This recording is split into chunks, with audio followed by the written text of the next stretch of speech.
Yay, this is Mark with the Practical Still. I'm here in the world headquarters with Dan Cavallari. That's me. And we are going to drink some more whiskey. And this is completely different than what we do. So we've been on a kick recently with local distilleries and or just smaller distilleries. Shockingly good whiskey. We can't believe we didn't do it sooner. Yeah. One of those is Boulder Spirits here in Boulder, Colorado. It's part of Vapor Distilling. And they have the coolest thing ever. It's called the Adventure Kit. It's this little box. It has 6 little bottles of whiskey in it that represent the 6 expressions that they sell. 3 are bourbons, 3 are American single malts. And we're going to open them all up and taste them and tell you what we think.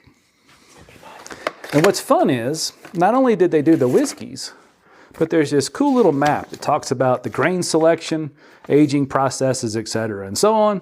And then it's got a nice little QR code. So let's say you're interested in watching videos about whiskey, but you might want to listen to people that start distilleries or have actual knowledge in it. Smart people. That's what the QR goes to. So this is Alistair Brogan, I believe that's how you pronounce it, and Ryan Nagley from Boulder Spirits sitting talking about the whiskey. Why'd they make it that way, mash bills, etc. It's incredibly interesting. Better than working. Yeah, and we're going to try and do our best with it. So we're going to be quicker than they are. If you want the full story, do that. These little adventure kits are available. They're about $40 anywhere Boulder Spirits are sold. I highly encourage you to pick them up, mainly because Dan had a bottle of the Bottled and Bond Bourbon, and it was the first bourbon I ever had that had a mash bill that made up of 44% malted barley. Yeah. I think that's amazing, and it's partly because the founder of the distillery is a Scotch guy. Yeah. So we're going to break this into 2 separate sittings, 2 separate videos. One, we're going to taste through the bourbon, the 3 different bourbon setups, and then we'll take a break and we'll try and recover briefly, and then we'll have a second video on the American single malts. Yeah. So let's get started. All right. While Mark's pouring those, I should note that, when I got the bottle of Boulder Spirits Bottled and Bond, my first thought was, oh, great, another local distillery. It's going to be 2 years old and not great. But Mark and I did a sampling of it, and it was impressive. I mean, and beyond impressive. I think last year when we did a podcast, I named it as my surprise bourbon of the year. So it was quite good. And that sort of sent us on a journey of talking about local distilleries and younger whiskeys and what we could find there. And we've been pleasantly surprised this year. I would go to YouTube if I were you. Check out the Practical Stills YouTube page. You can see a lot of our videos there about some of the local distilleries that we visited. Deerhammer is prime among them. We learned a lot this year. We've experimented with a lot of good whiskeys. Absolutely. So here's the 3 bourbon expressions. All right. There is their straight bourbon whiskey. There is the Bottled and Bond that we both already had. Yeah. And then there is something super interesting. This is a straight bourbon whiskey sherry cask finish. Ooh, I like sherry cask. Delicious. Now, it happens that when I went to pick up this adventure kit from the distillery, since it's local, Ryan accidentally started pouring a bunch of whiskey. So I got to drink through all of these and then figure out how I was going to get home. They're all quite tasty, but this is the first time Dan and I have done this together. So may I pour you the straight bourbon whiskey at 84 proof? You may. And, just so you know that we provide a baseline in between each sample, I've got a glass over here of George T. Stagg just to wash things down. Just to cleanse the palate? It's from the last video we did. But so this is that same mash bill where we've got 44% malted barley, 5% rye, and 51% corn. So as a reminder, you got to be at least 51% corn to be bourbon. Yeah. But the rest of it can be just about whatever you want. What's the proof on this? 84. Wow. Low proof. Wonderful nose. Really. Can you not taste the malt or smell the malt in there? It's pretty clear. Wow, that's a fun nose. I like that.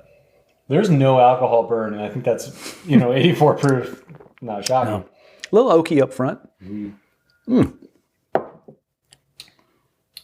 All right, so it is exactly what you'd expect from 84 proof, but lots of good flavors there. It's delicious. Yeah, actually got a little blast of pretzels at the end. I was going to say bread. Yeah. So let's put this in context. Let's say you're heading to the store.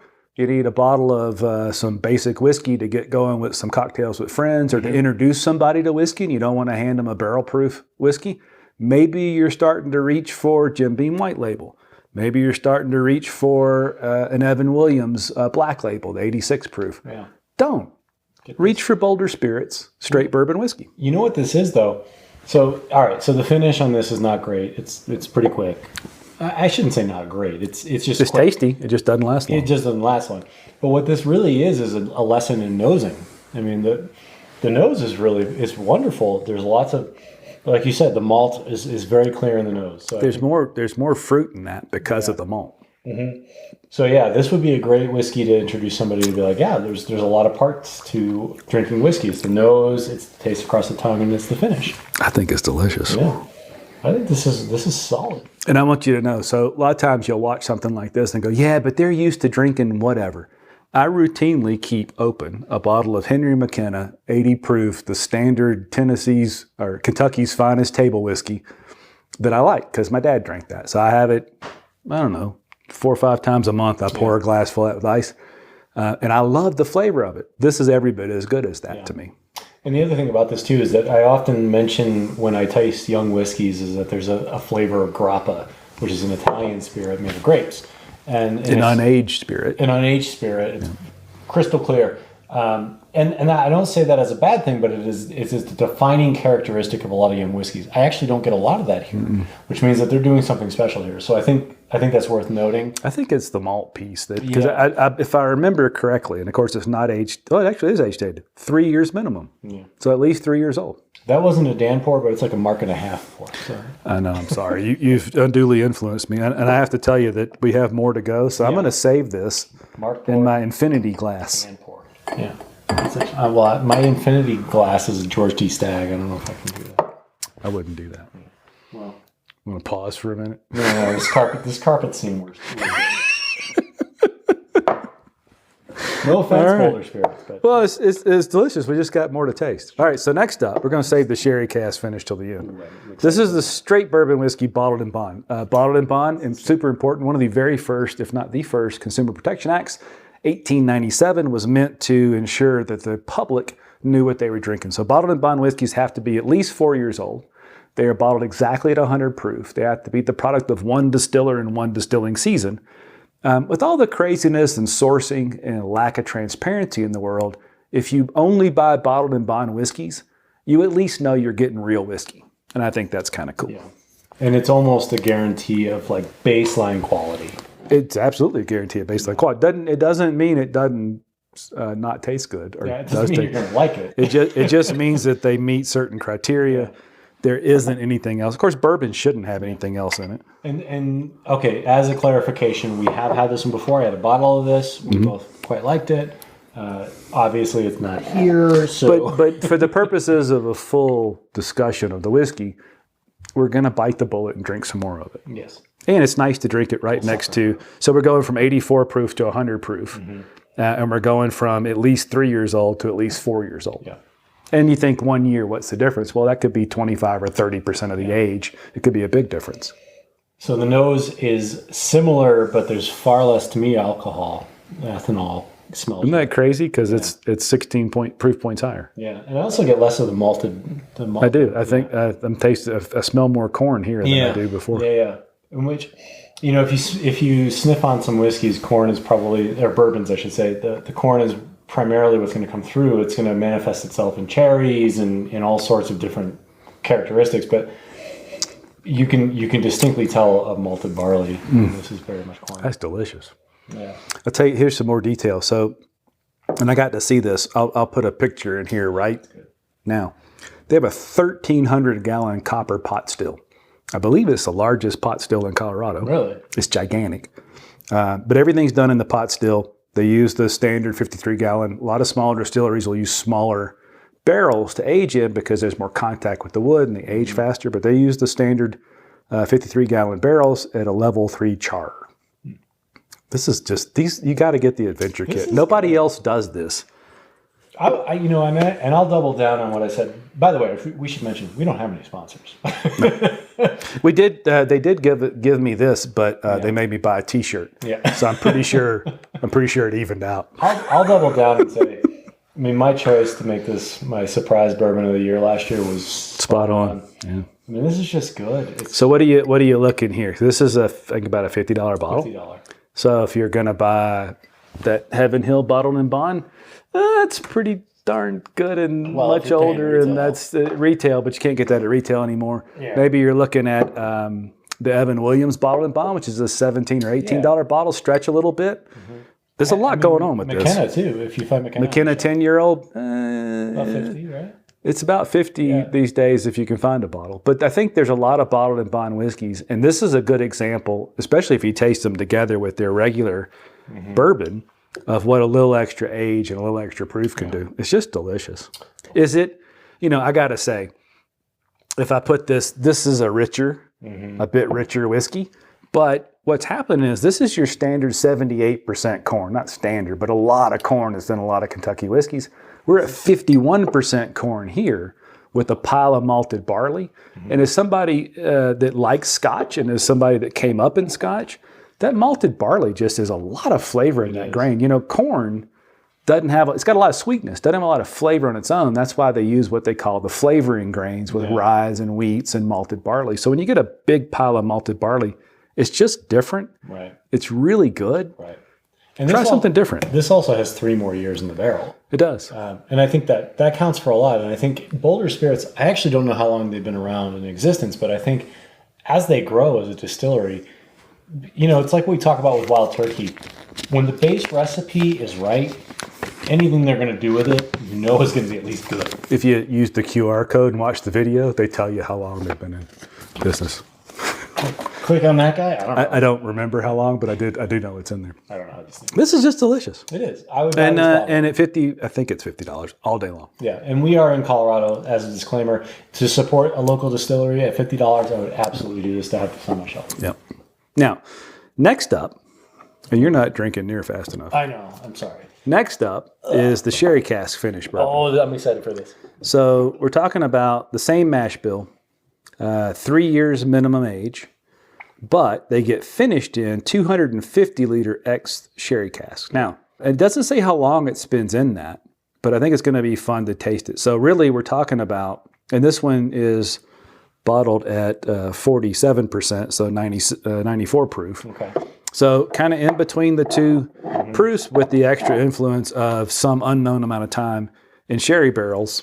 Now, if you've watched anything Dan and I do, we kind of got turned off of finished whiskeys for a while because it sort of kind of tastes like they left a whole bunch of sherry in the bottom of those it was barrels. More like sherry with some whiskey in it. Yeah, if you put a little bit of bitters and an ice cube in it, you'd have a nice old fashioned. But to be fair, I mean... Now, you've never had this. I haven't.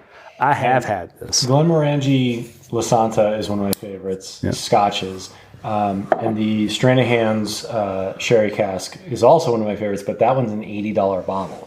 So I don't know what this one costs. It'll be right here. Yeah, the when price you will watch. be there. So I do get some of that grappa in this one. I'm gonna wait and let you talk because I've had this. Okay, wait. So which one? That's the bourbon. Where's the? Okay, let me see. All right, so 3 years. Okay, so that's why I'm getting the grappa. If you have any grappa, just come to my house. I'll pour some grappa for you. But it's very much an overwhelming grape flavor, which should not be surprising. Because I think you get that. So if you had a year and a half or two in a barrel, I think you overwhelmingly get char and a lot of wood. Yeah. It hasn't really had time to move in and out of the wood. I think you get that grappa thing when it's had that time, but it hadn't quite had enough time to pick up a lot of the nuances of the wood. Now, I don't get that for the record. Okay. I don't get that in here. I get a feeling a lot more like the bottled and bond. Sure. But with the extra, it's a brown sugar sweetness on top, which is weird for sherry, but it's a sweeter on the nose. I get that too, and I think I don't get the bottled and bond nose at all. But what I do get is that grappa fruitiness. You do get the distinct sherry flavor. But to me, if I had sniffed this blind, I would say, oh, that's a young whiskey. There's no doubt in my mind, which is not a bad thing. I mean, you have to know what to expect. I don't know. I think you're going to change your mind when you taste it. Yeah, I mean, the taste is totally different. I'm not sure I'd guess that as a bourbon. I might guess that as a not a finished Scotch, but a Scotch aged in sherry barrels. It's definitely not to me, it doesn't jump out as bourbon. And I don't know if I would call it a Scotch though. It's the proofiest of all of them. It's got a nice bite in the tongue. Yeah. Wow. Interesting. Boy, what's the proof on this? 94. 94? I'm looking at the wrong bottle. See how far you get figuring the proof out there. Yeah, No, 94. it's smooth and it's quiet across the tongue, but the flavors are very distinct. I don't get the grappa across the tongue. I do get the sherry. I just don't know. And look, we've drank a bit now. We drank a bit before. I don't know if I just tasted this. If my first thought would be a finished bourbon. I think my first thought would be a sherry matured single malt. Yeah, that's what I was going to say. It's like an American single malt. It's just delicious. This is quite good. I would eat this with dinner. That's the thing. There you go. I would drink it with dinner. That's how good. Or eat it for dinner. Yeah, like a fish or something. I mean, that's how smooth it is. It's very mellow, or like an aperitif almost. I'm shocked. This is good. I'm just shocked. It's so good. I would keep a bottle of this on my shelf. I'm going to say something that'll shock you. Yeah. Because we both really like the Glenmorangie Santa. Yes. I almost always have a bottle of that open. And it's almost always on sale for like $39. Yep. I think I like this better. Really? Wow. I don't know. That's a 12-year-old whiskey. Yeah, I'd have to do that side by side. Now, remember too, so if you start comparing American single malts or bourbons like this, American whiskeys, to scotches, remember that scotches live in used barrels. Yeah. So the barrels they go into have already spent some unknown number of years housing some other liquid. That's a different process. Yeah. You can certainly say that a 4-year-old bourbon or a 4-year-old American single malt in a brand new barrel might have the characteristics of 6 or 7 years of a used barrel with a scotch in it. Yeah. There's some different exchange there, but I'm telling you, Yeah. And just I think I like this as good as a 12-year-old scotch. That's close. I mean, this is quite good, and I would not mind having a bottle of this on my shelf. It just doesn't nose like a bourbon. It noses like a scotch. At all. And just so you guys are all clear, we so you don't know we're blowing smoke up your posterior. We've had some Colorado whiskeys that we very much did not like. and we've tasted almost. I wouldn't say we tasted all of them, but we're working our way. We've tasted quite a few. Yeah. And so we're not gonna tell you wrong. We're not sponsored. We're not getting these. We got this one. We had to buy a T-shirt. Look, as soon as somebody starts giving us whiskey, we're going to take it. Yeah.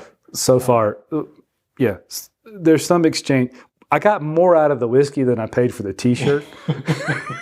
but I will say this. I was very much wrong in my early impressions about young whiskeys from local distilleries. Yeah. And I think this is a great example of that. The bottled and bond is still my favorite. The sherry cask is a close second, which is crazy to me because I love sherry cask finished whiskeys, especially Scotch. But I think Boulder Spirits is one of those rare distilleries like Deerhammer that is doing different things that really pays off for what you're paying for a young bottle. 100%. Yes. Yeah, and I got to say, of the three, I think there's going to be I can't believe I'm saying this, as much grief as I give the finished whiskeys. This straight bourbon whiskey, sherry cask finish, delicious. It's going to be on the shelf. It's going to be a standard. I would not be unhappy to have this on the shelf. Cool. This has been great. So I think the biggest lesson is open your mind. There's a lot that goes into crafting a whiskey. It's not all about just the mash bill or the age. It's a lot of variables, so give it some time, especially if you can go buy something as cool as this little adventure kit and try 6 different whiskeys. We're going to take a break and try and drink some water. Yeah. Maybe do some stretching, take a jog around the block, and then we'll come back and taste through the 3 different American single malt expressions and see what we think about those. Perfect. Cheers. Cheers.